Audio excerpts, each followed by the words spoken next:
నమస్కారం. శ్రీ చదివే గమనమే గమ్యం నవలను విని ఆనందిద్దాం. ఎలా ఉంది మీ స్నేహితురాలు? ఏమాత్రం అలసట లేకుండా ప్రశ్నించింది.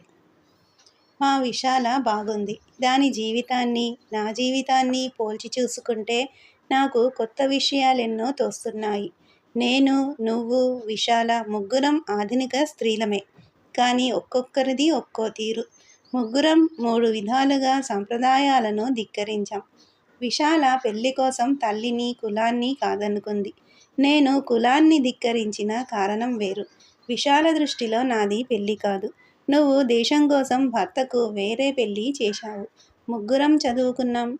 నేను బాగా కింది వర్గం ప్రజలతో కలిసిపోయా. నువ్వింకో విధంగా స్త్రీలకు అంకితమవుతున్నావు.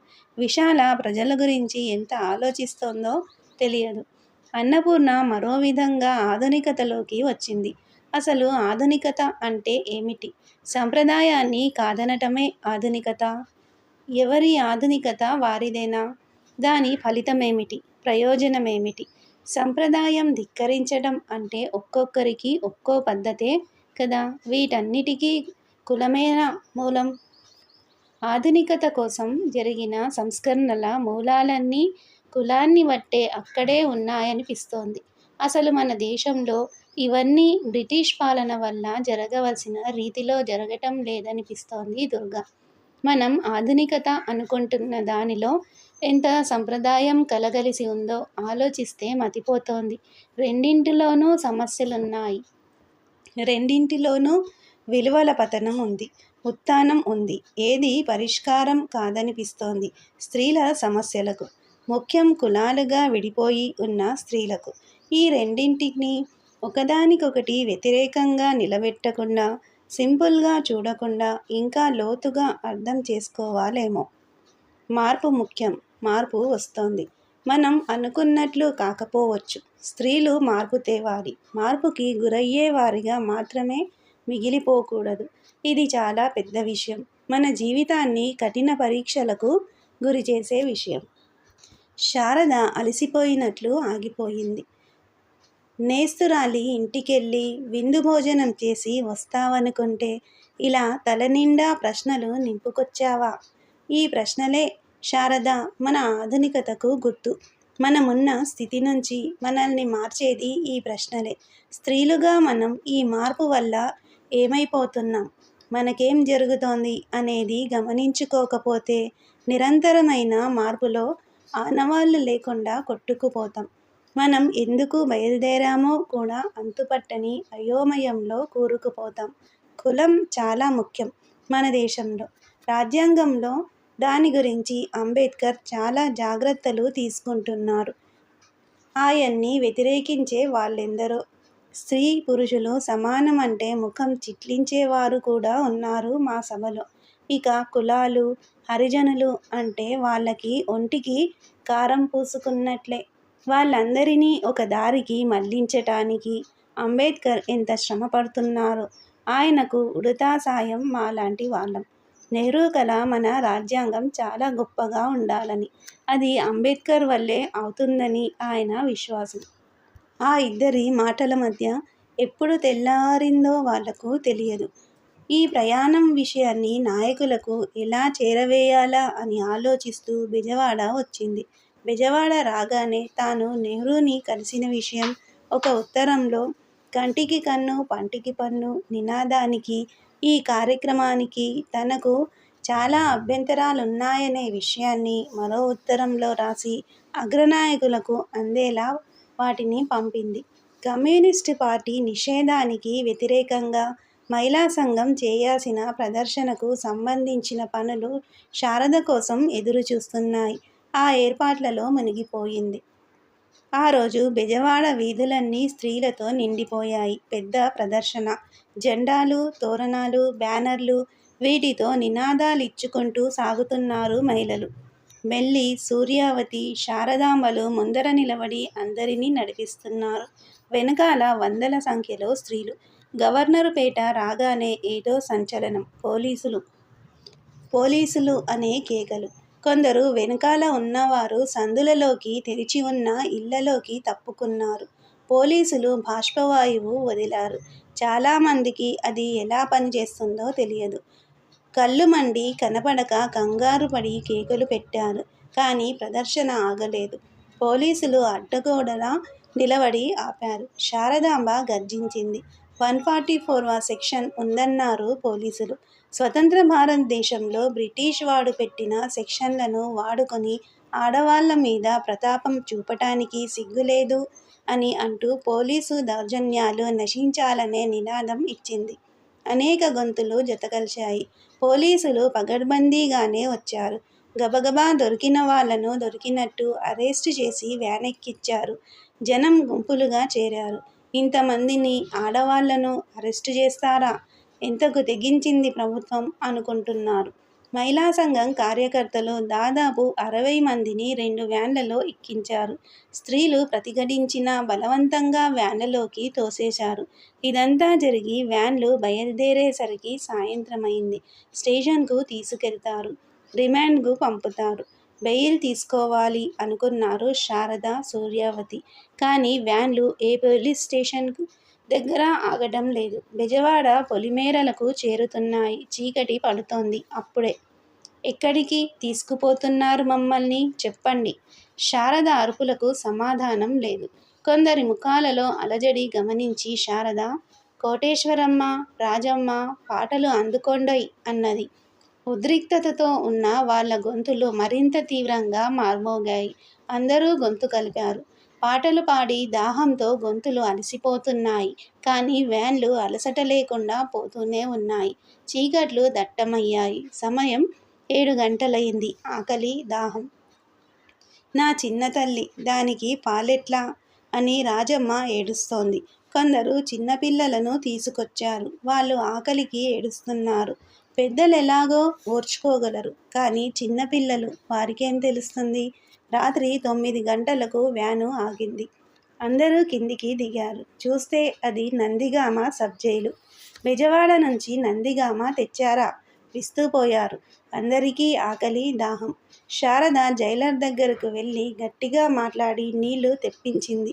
ఆ రాత్రివేళ వారి భోజనంగానీ పాలుగానీ దొరకవన్నాడు జైలర్.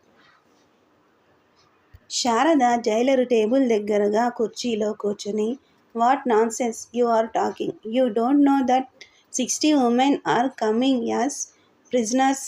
నిజంగా నాకు తెలియదు డాక్టర్ గారు అన్నాడు జైలరు భయపడుతూ. అతనికి శారద గురించి తెలుసు. నీ ఫోను వాడుకుంటాను అని ఫోను తీసుకుని ఎవరికో ఫోను చేసింది. తమ్ముడు లక్ష్మణ, మా మహిళా సంఘం వాళ్ళని 60 మందిని అరెస్టు చేసి మీ ఊర్లో తెచ్చారోయ్. చిన్న పిల్లలున్నారు. అర్జెంటుగా పావుగంటలో పాలు కావాలి. మా 60 మందికి 1 గంటలో భోజనాలు కావాలి. పంపిస్తావు గదూ? సరే, త్వరగా పంపు. ముందు పాలు 10 నిమిషాల్లో వీలైతే పంపు. మంచినీళ్లు కూడా 2 బిందెలు పంపు. ఫోన్ పెట్టేసి అందరి దగ్గరకు వెళ్ళి, ఏం పర్వాలేదు, అన్నీ వచ్చేస్తాయి అని ధైర్యం చెప్పింది. 15 నిమిషాల్లో చిన్న పాల బిందెలో గోరువెచ్చని పాలు, 2 బిందెలు నీళ్లు, అరటిగెలలు, పనసతొనలు వచ్చేశాయి. తల్లులు పిల్లలకు ముఖాలు కడిగి పాలు తాగించి అరటిపళ్ళు తినిపించారు. తర్వాత తాము తిన్నారు. గంటయ్యేసరికి అన్నాలొచ్చాయి. బీరకాయ కూర, చారు, పెరుగు, 1 గిన్నెలో గట్టి జున్ను పంపారు. అందరూ కులాసాగా కబుర్లు చెప్పుకుంటూ వడ్డించుకుంటూ భోజనం చేశారు. జైలరు విస్తుపోయి చూస్తున్నాడు. శారదంటే ఆయనకు తెలుసు. కానీ మరీ ఇంత సాహసవంతురాలనుకోలా. ఇంత పలుకుబడి ఉందనుకోలా. ఈవిడను ఈ జైల్లో నేనుంచాలా? అంత కర్మ నాకు పట్టాలా? ఏం చేస్తాం? గాంధీగారు ఏళ్ల తరబడి జైల్లో ఉన్నారు. ఆ జైలరు కర్మ. ఆ మహానుభావుడిని తమ పెత్తనంలో ఉంచుకున్నారు. లేక అది వాళ్ళ అదృష్టమో? ఇది తన అదృష్టమేనేమో. వాళ్ళందరినీ ఆ చిన్న జైల్లో సర్దడానికి ఆయనకు సిగ్గేసింది. 4-5 రోజులు అలాగే అందరూ అవస్థలు పడుతూ ఉన్నారు. స్నానాలకు, దొడ్డికి మరీ ఇబ్బందిగా ఉంది. శారదాంబ నాయకత్వంలో అందరూ ప్రతి విషయానికి జైలర్ మీద తిరగబడుతున్నారు. పోలీసులను లెక్క చేయడం లేదు. 4వ రోజు శారదకు కబురందింది. పోలీసులు తన హాస్పిటల్ ధ్వంసం చేశారు. సూర్యం, పద్మ పిల్లలను తీసుకుని విశాఖపట్నం వెళ్లారు. సుబ్బమ్మ ఒక్కతే ఇంట్లో ఉంది. ఎన్నడూ ముఖంలో దిగులు, బాధ కనిపించని శారద ముఖంలో బాధ చూసి అంతా ఆమె చుట్టూ మూగారు. హాస్పిటల్లో ఒక్కొక్క వస్తువుని ఎలా విరగ్గొట్టి ముక్కలు చేసింది వివరంగా రాసి రహస్యంగా జైలుకి పంపాడు శారద బంధువుకాయన. అది చదివి శారద మిగిలిన వాళ్ళని చదవమని ఇచ్చింది. డాక్టర్ గారి హాస్పిటల్నే వదలలేదంటే ఇక మన ఇళ్ళ సంగతేమిటి అనే ప్రశ్న అందరిలో వచ్చింది. శారదే అందరికీ ధైర్యం చెప్పింది. ఇంతలో ఉమాదేవికి మరెవరో ఒక ఉత్తరం తెచ్చిచ్చారు. ఉమాదేవి ఆ ఉత్తరం చదివి మాటా పలుకు లేకుండా ఉండిపోయింది. నీ సమాచారాలేంటోయ్ అంది శారద. ఏం లేదు డాక్టర్ గారు, అంతా బాగున్నారు అంది ఉమా తడబడుతూ. అంత పెద్ద ఉత్తరం నిండా అదే రాశారేమిటి? మీ ఆయన ప్రేమలేఖ రాసి ఉంటాడు అంతేనా? ఉమాదేవి ముఖం పాలిపోయింది. మిగిలిన వాళ్ళంతా నవ్వారు. ఆ రోజు సాయంత్రానికి అందరూ గంభీరమైపోయారు. ఏంటోయ్ దిగులు పడుతున్నారు? ఆడుకుందాం రండి. ఎవరూ మాట్లాడలేదు. తలలు దించుకున్నారు. అందరి కళ్ళల్లో భయం. తమతో ఎవరూ మధ్యాహ్నం నుంచి మాట్లాడలేదని శారదకు అనిపించింది. ఏమైంది వీళ్లకు? ఉమాదేవికి ఉత్తరం వచ్చింది. అది ఒకరిద్దరూ చదువుతుండగా తను చూసింది. ఉమాదేవి తనకు చూపించలేదు. అప్పట్నుంచి వీళ్ళు తనతో మాట్లాడలేదు. ఏం ఉత్తరం అది? తను ఢిల్లీ నుంచి వచ్చాక పార్టీకి ఉత్తరం రాసి పంపింది. కంటికి కన్ను పంటికి పన్నుతో తను ఏకీభవించడం లేదని, నెహ్రూని కలిస్తే ఆయనిలా అన్నారని అంతా వివరంగా రాసింది. అది చూసి పార్టీ ఎలా స్పందిస్తుందా, ఏం సమాధానం ఇస్తుందా అని సందేహంగానే ఉంది. దాని గురించి వీళ్లకు రాశారా? తన వాదనను పార్టీ వ్యతిరేకం అనుకున్నారా? తన మీద క్రమశిక్షణా చర్య తీసేసుకున్నారా? అది వాళ్ళకా ఉత్తరంలో తెలియజేశారా? వీళ్ళు దానికేం చేయాలో తెలియక భయపడుతున్నారా? శారద ఆలోచనలో పడి గంభీరంగా కూర్చుంది. నవ్వులతో అరుపులతో శారద కంగుమంటూ చెప్పే రాజకీయ పాఠాలతో కలకలలాడే వాతావరణం నిశ్శబ్దమైంది. జైల్లో పనిచేస్తున్న వారంతా ఆశ్చర్యపోయారు. రాత్రి 8 జైలర్ పిలుస్తున్నాడని వార్డర్ వచ్చి శారదాంబను పిలుచుకెళ్ళాడు. అందరిలో ఉద్రిక్తత. ఏం జరగబోతోంది? శారదనొక్కదానినే ఎందుకు పిలిచారు? 15 నిమిషాల్లోపే శారద వచ్చింది. అందరినీ దగ్గరకు పిలిచింది. చుట్టూ మూగేవారు 6 అడుగుల దూరంగా నిలబడ్డారు. కామ్రేడ్స్, నన్ను వెల్లూరు జైలుకి పంపుతున్నారు. వెంటనే బయలుదేరి బెజవాడలో మద్రాసు రైలెక్కాలి. నే వెళ్తున్నాను. అందరూ నిశ్శబ్దంగా చూస్తున్నారు. కోటేశ్వరమ్మ ముందుకు రాబోతే ఉమాదేవి ఆమె చెయ్యి పట్టి వెనక్కు లాగింది. అది మిగిలిన వాళ్లకు సంకేతమైంది. శిలల్లా నిలబడ్డారు. 4-5 ముఖాలు దీనంగా ఉన్నాయి. కానీ మిగిలిన వారు రాతి ముఖాలతో నుంచున్నారు. శారదాంబకు అర్థమైంది. గలగలా నవ్వింది. ఏమిటోయ్ బొమ్మల్లా అలా నిలబడ్డారు? నెల్లూరు వెళ్ళి మళ్ళీ బెజవాడ వచ్చేస్తాగా. రాజమ్మ, పిల్ల జాగ్రత్త. శేషమ్మ, నేనిచ్చిన మందులు వాడడం మానకు. నీ ప్రసవం నేనే చేస్తా. ఏం భయం లేదు. ఏమిటోయ్ మాట్లాడరా? టైమవుతోంది. నే వెళ్తున్నా. గిరుక్కున వెనక్కు తిరిగి హుందాగా నడుచుకుంటూ వెళ్ళిపోయింది. కోటేశ్వరమ్మ, రాజమ్మ, సత్యవతి వంటి 4-5 కళ్ళనీళ్లు నింపుకుని అలాగే శారద వెళ్ళిన వైపే చూస్తూ ఉన్నారు. వెల్లూరు జైల్లోకి అడుగు పెడుతూనే శారదకు హరిబాబాయి గుర్తొచ్చాడు. హరిసర్వోత్తమరావు బ్రిటిష్ వాళ్లకు వ్యతిరేకంగా పత్రికా సంపాదకీయం రాసినందుకు గాను వెల్లూరు జైలుకి పంపబడ్డ తెలుగు వాళ్లలో మొదటివాడు. శారద చిన్నపిల్లగా ఉన్నప్పటికీ ఆయన నుంచి ఆ జైలు జీవితం ఎన్నోసార్లు విన్నది. మొదట్లో ఇంగ్లీషు వాళ్ల మీద కోపంతో వినేది. కొన్నిసార్లు కుతూహలంతో వినేది. కొన్నిసార్లు కుతకుతా ఉడుకుతూ వినేది. సహాయ నిరాకరణలో పాల్గొని తనూ జైలుకు వెళ్లాలని అనుకున్న రోజుల్లో హరిబాబాయి కథలను ఉడుకెత్తే రక్తంతో గుర్తుకు తెచ్చుకునేది. కానీ స్వయంగా హరిబాబాయే ఆమెను ఉద్యమంలోకి వెళ్లకుండా ఆపాడు. ఉప్పు సత్యాగ్రహ సమయంలో తన స్నేహితులెందరో వెల్లూరు జైల్లో ఉన్నారు. వారిలో అన్నపూర్ణ, దుర్గ దగ్గరి స్నేహితులు. శారద వెళ్ళి అన్నపూర్ణను చూసి వచ్చింది. అప్పుడు ఆ జైలు గేటు దాటుతుంటే ఒళ్ళు పులకరించింది శారదకు. ఎందరెందరో త్యాగాలు, శౌర్యాలు, రక్తము, కన్నీళ్లు ఒక్కసారి శారద రక్తంలోకెక్కి పోటెత్తాయి ఆనాడు. అప్పుడు చెరసాలలో ఉన్న తన మిత్రులందరినీ తలుచుకుని గర్వంతో ఉప్పొంగుతున్న హృదయంతో అడుగుపెట్టింది వెల్లూరు జైలులో. కానీ ఈనాడు భారతదేశం స్వతంత్రమైన తర్వాత, మనది అనుకున్న ప్రభుత్వం ఏర్పడిన తర్వాత రెండేళ్లన్నా నిండని స్వతంత్ర దేశంలో వెల్లూరు జైలు తనను ఆహ్వానించింది.